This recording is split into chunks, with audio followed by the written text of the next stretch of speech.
योगी जी, ये बताइए कि आपने कभी किसी से प्यार किया है? देखिए, मैं एक सन्यासी हूँ। मैं केवल भारत माता से प्यार करता हूँ और मुझे लगता है कि इन सब बच्चों को प्यार करता हूँ। अब एक तस्वीर मुझे मिली ढूंढते ढूंढते, आप बाघ को, टाइगर को दूध पिला रहे हैं। टाइगर जैसा साहस जिसमें होगा वही टाइगर को दूध पिला सकता है। आप इसको नहीं मानते? गांधी जी कहते हैं कोई एक थप्पड़ मारे तो दूसरा गाल आगे कर दो। मैंने कहा मानो होगा तो मानेंगे, दानो होगा तो नहीं मानेंगे। योगी जी, प्यार मोहब्बत की बात तो ठीक है, लेकिन जब आपके भाषण सुनते हैं ऐसा लगता है कि आप सिर्फ नफरत फैला रहे हैं, जैसे सिर्फ आग लगा रहे हैं, जैसे किसी का खून पीना चाहते हैं। मैं एक सन्यासी हूँ और एक सन्यासी होने के नाते सच बोलने का साहस करता हूँ। ऐसा सच आप कहते हैं कि अगर एक हिंदू का खून बहेगा तो हम 10 मुसलमान का खून बहाएंगे।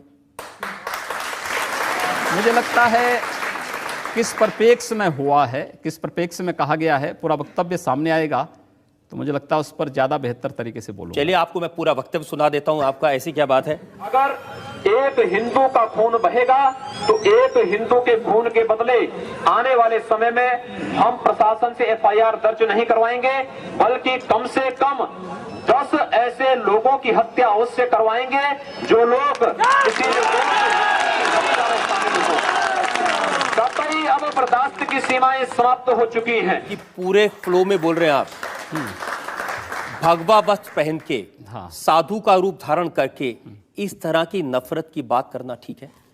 देखिए, मैंने उस बात को कंडीशनल कहा है। अगर कोई आपको मारेगा तो मुझे लगता है कि सामने कोई मानव होगा तो उस मानव को आप ये मान सकते हैं कि आपने एक थप्पड़ मारा, आप दूसरा थप्पड़ भी सहन कर सकते हैं। लेकिन अगर सामने दानव है तो अगर मारना एक हाथ से मारता है, दूसरा हाथ से उसका जवाब भी दीजिए। मैं एक सन्यासी हूँ। अगर हमें शास्त्र का प्रशिक्षण दिया गया तो शास्त्र के साथ साथ शस्त्र का भी।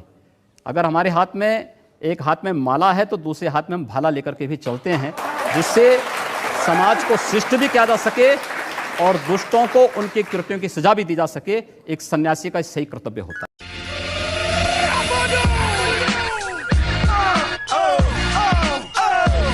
मोदी जी कहते हैं सबका विकास सबका साथ। सबका साथ सबका विकास की आप कहते हैं एक मारोगे मैं 10 मारूंगा। मैंने कहा है अगर एक को मारोगे तो फिर भाई उसका तो ये होगा ही। अगर आप मारेंगे तो ये उम्मीद मत करिए कि आप सुरक्षित रहेंगे। आप इसलिए किसी को मारिए मत, शांति से विकास पर ध्यान दीजिए। आपकी सरकार है, सरकार को कानून का काम करने दीजिए। अब तो कम से कम हम कानून की बात कर रहे हैं ना।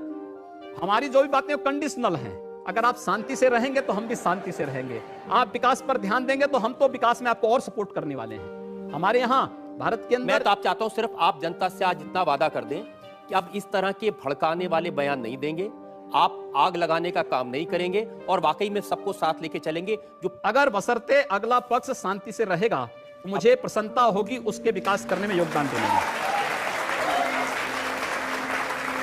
और अगर अगला पक्ष शांति से नहीं रहेगा तो क्या करेंगे? अगर शांति से नहीं रहेगा तो उसको शांति से रहना सिखाएंगे।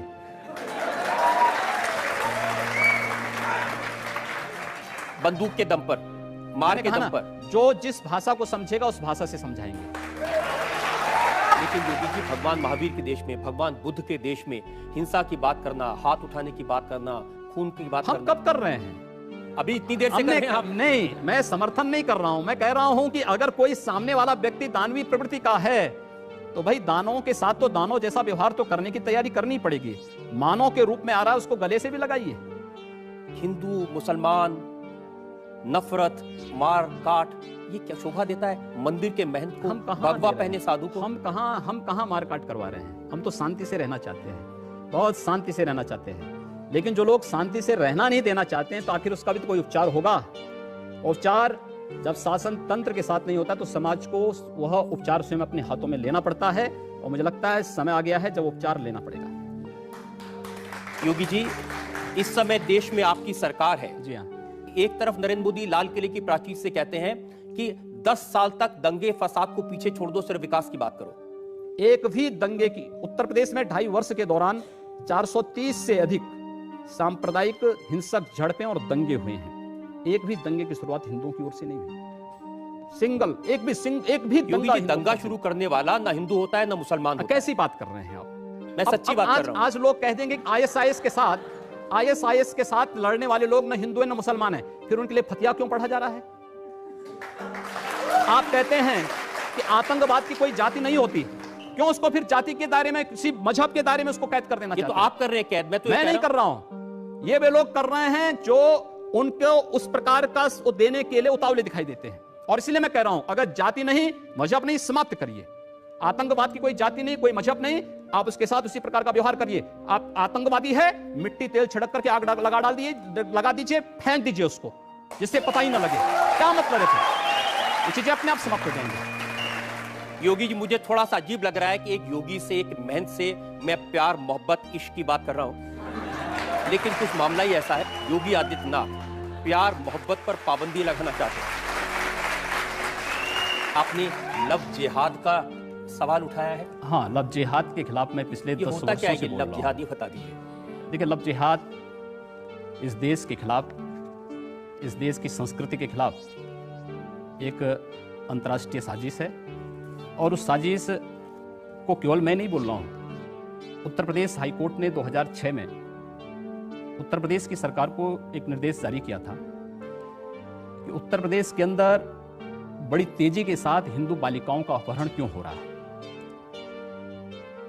2009 में केरल हाईकोर्ट ने भी इस संबंध में वहां की सरकार को एक निर्देश जारी किया कि 4 वर्ष में 5000 से हिंदू बालिकाओं का अपहरण होना, आखिर ये सब क्या है। कर्नाटक हाईकोर्ट ने इस संबंध में आदेश जारी किया था कि आखिर इसकी सीआईडी जांच क्यों नहीं करा दी जाती है कि अचानक हिंदू बालिकाएं क्यों, उनका अपहरण हो जा रहा है, कहां गायब हो जा रही हैं।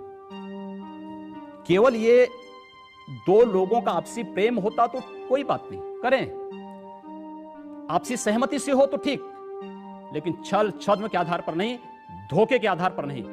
जो रांची में हुआ, जो मेरठ में हुआ, जो हरियाणा में हुआ, अगर इस प्रकार की किसी भी दुष्प्रवृत्ति को जिहाद के नाम पर हिंदुस्तान में थोपने का प्रयास होगा तो हम उसे किसी भी स्थिति में स्वीकार नहीं करेंगे।